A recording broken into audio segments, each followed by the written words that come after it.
All right, so we're sitting down with Ryan Fowler of Fox Sports. Ryan, thanks for joining us. Good to be back. Basic draft strategy. I want your thoughts on this. A lot of people are scared of taking the running backs, the tight ends. They really go for the wide receivers heavy in the first rounds. What's your thought on that?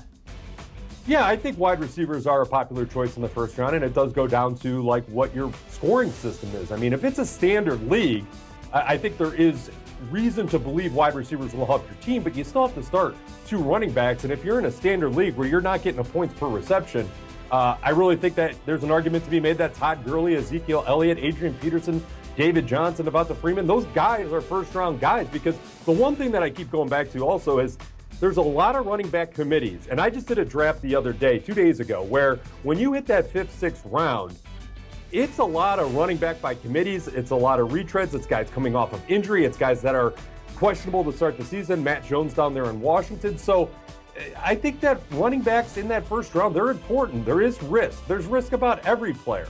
But when you need a good amount of touches per game, and you look at what David Johnson can bring to the table, what he did last December, what Adrian Peterson has done his entire career, what Devonta Freeman did most of last year, and down the stretch. I know they want to get Tevin Coleman involved.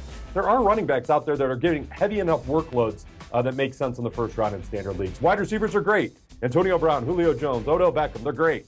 And they should be drafted in the first round, but I think it also depends on how you score week to week in your fantasy league.